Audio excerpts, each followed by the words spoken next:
Good morning, children. This is Aruna Rajaputra with today's social studies topic Africa for class 7 state syllabus. To the western side of India lies a second largest continent. There are extensive deserts, dense forests, long and broad rivers, numerous large lakes and grasslands stretching over thousands of miles. There are certain wild animals which we do not find in our country. The world's largest gold and diamond mines are located here, and it is Africa. Yes, Africa is the cradle of the humankind. Human beings first evolved in Africa and then moved to other countries. North part is occupied by Sahara Desert, so it was not known to the world till 19th century and was known as the Dark Continent. These are Pharaoh kings. These are the pyramids of the Pharaoh kings. This is a desert, beautiful constructions and the wild elephants which are found in the equatorial forest region. This map shows you the location of the Africa. Africa is located to the western side of India. Here. This is India, western side. Here, Africa. It was not known to the world till 19th century and was known as the Dark Continent. This is the Africa physical map which shows all the physical features of Africa. Coming to the vast plateau, that is the land type of Africa. It is a vast plateau. Africa is a vast plateau. Only on the coast we find the narrow plain. The coastal area only we find the narrow plain, and the rest of the continent is a plateau of varying height. Height is different. It also has mountains. Here you can see this all black color mountains and valleys near the Nile River and also the Congo River. Okay, and the highest peak in Africa is Mount Kilimanjaro. It is in Tanzania. Here you can see the key which is showing the how many meters it is high. This black color 1800 meters above height of the sea level, and the remaining following the key. North part of the Africa is the Sahara Desert which receives a very scanty rainfall, and Nile is the only river which crosses the Sahara Desert. Lake Victoria. In this map you can see here the Lake Victoria. It is the largest lake in Africa. This is one of the largest freshwater lake in the world. The Nile originates from this river, from this Victoria Lake nearby. The region where this river has its source receives such heavy rainfall that there is enough water to flow across the desert in the Mediterranean Sea. That is from Sahara Desert to the Mediterranean Sea. Nile river water is used for irrigation in the fields. Egypt would have been entirely a desert without the river Nile. The Nile is also used for navigation, hence this Egypt is called the gift of Nile. Coming to the climate. Equator passes through the middle of Africa and divides the Africa in northern hemisphere and southern hemisphere. Here you can see this is equator. It is dividing the Africa into northern hemisphere. From here to the north part comes under northern hemisphere. From equator to the south part will come under the southern hemisphere. The zone between the Tropic of Cancer. See, three parallels passes through Africa. One is Tropic of Cancer, equator, and Tropic of Capricorn. And heat zones. Coming to the heat zones, the zone between the Tropic of Cancer and Tropic of Capricorn experiences here hot climate. There is hardly any winter here. The regions on both the sides of equator here receives heavy rainfall, and this zone is called tropical zone or torrid zone. North part of this zone and the south part of this zone is a temperate zone. This is temperate zone and this is also a temperate zone, and experiences winter and summer and receives moderate rainfall. Almost half of the northern part, in this map you can see half of the northern part of Africa And southwest of Africa is an arid zone and has no rainfall at all for several years.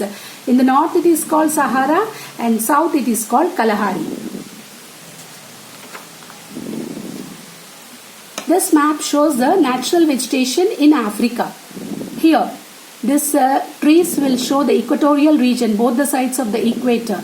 Next, north and south of the equatorial forest region, broad-leaved trees and grasses will grow. And next, north of this broad-leaved trees and grass, here the savanna, this green color shows the savanna grasslands. Next, this light brown shows us the soft grass of high plateau. And dark brown will show us the mountainous vegetation. And this yellow color shows us the desert vegetation. Here, this picture shows the equatorial forest in Uganda. This picture shows savanna grasslands in Kenya. And this picture shows the city of Cairo by the Nile River. Coming to the distribution of rainfall, both the sides of equator, here you can see both the sides of equator receives heavy rainfall throughout the year. That is central and western side of Africa. Okay, and this has a dense forest due to the heavy rainfall and the warm climate. Next, north and south part of this equatorial zone or a tropical zone or a torrid zone, it has a moderate rainfall here. And it rains only in summer. Due to this moderate rainfall, tall grasses grow in this region. In some places, these grasses grow so tall that even elephants can hide between the grasses, and this region is called or known as savanna. Almost half of the north part of Africa is arid region and is called Sahara Desert. Thorny bushes, short grasses grow in some parts, and in other parts there are large stretches of sand, bare hills and rocks, stones and pebbles. In south it is the Kalahari Desert. Coming to the people of Africa. People with different languages, lifestyles and habits live in different regions of Africa. Since ancient times, people have lived in small tribes carrying out hunting, gathering, animal husbandry and agriculture. Hunters inhabited the equatorial region and the deserts. Pastoralists means the people who herd animals inhabited the high plateau and savanna, grazing their animals on the extensive grasslands. Agriculture is done near river banks and at the margin of the forest. Trade is carried near many cities on the coast. These are all the primitive tribes who are called pygmies. This picture shows. These pygmies, they are good hunters. Here they are living in the huts. Pygmies, the shortest people. And these are another tribes who are called Bantu Negroes. They follow traditional way of living. They speak their own language. Pygmies, hunters, they live in deserts, equatorial green forests, these Bantus also. And some of the tribes carried agriculture near the margin of this green evergreen forest on the bank of the rivers, etc. And here trade is also carried on through the seaports like Matadi. This is also Matadi. Through the Congo River, transport on the Congo River, important cities like Kinshasa, Congo or Zaire of equatorial region, Congo River seaport, Congo River seaport and Kinshasa city, all these places. These are some more tribes.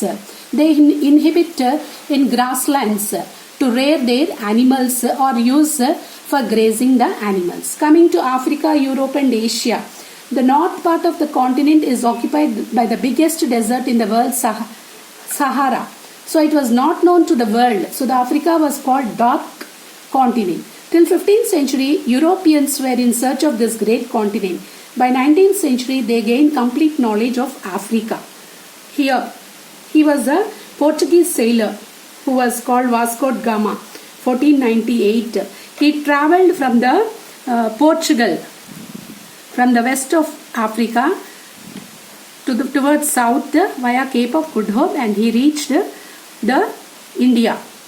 Many of the Europeans could not do this because of the fear that water will be boiling beyond this Azores and Madeira islands which are in the Atlantic Ocean. But it was Vasco da Gama in 1498, a Portuguese sailor, travelled towards the south of this Africa and reached Calicut.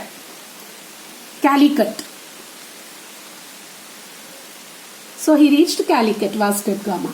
Next, slave trade. In the 16th century, Europeans migrated to America. Here you can see, these Europeans, they migrated to America, where the land is more and the people are less. These Europeans enslaved Africans, especially from the coastal areas, Guinea and the eastern Africa, to work in the fields in the America. In exchange for the slaves, the African tribal leaders accepted guns, iron objects, liquor and clothes. The slaves were greatly oppressed and many slaves did not survive the journey due to the illness and malnutrition. In this manner, millions of Africans were enslaved and taken to North America and South America and thereby the islands nearby, that is Caribbean islands, West Indies. Lakhs of people died after they were made slaves eventually. And the slave trade ended in 19th century and the slaves were declared freed citizens in America in 1860. This picture shows the slaves. European colonies. Slowly the Europeans gained control in the interior parts of Africa and colonized all these areas except Ethiopia country. It was independent. The regions colonized by the European colonies have been indicated on the map Africa at the close of 19th century. They explored from the north by the Nile River, from the west River Niger, from the south Cape Town moved towards the north and explored the region around the Zambezi River. This color scheme shows the European countries and this color scheme on the Africa continent shows the areas. So this Belgium country colonized Congo country of Africa. And you can match the key colors on the map and to the European countries. The Europeans exported African timber, minerals, etc. on a very large scale to Europe. Also, they established plantations to grow tea, coffee, rubber, tobacco, etc. and were also exported to the Europe. This is the map of Africa political. Here, European countries are given who colonized, which colonized the African countries. For example, Belgium is given with A alphabet. That means the A alphabet on the African map, political map, is showing the Congo country. That means Belgium colonized Congo country. Similarly, B for Britain.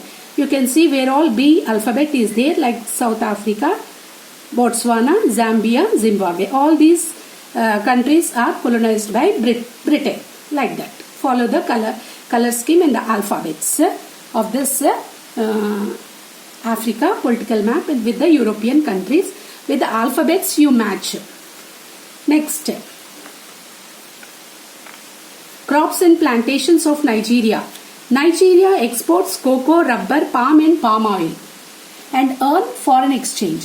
So, Nigerian people were the workers and the British people were the managers for their commercial agriculture, and most of the profit was taken by the Britishers. Nigeria was under the British rule until 1960 when it won independence. Coming to the independent Africa. During the last century, African countries gained independence from the control of European powers and came up with their governments. Of course, many Europeans are settled in Africa, but people of Africa are slowly gaining control over their land, minerals, mines and agricultural production. Coming to the minerals of Africa.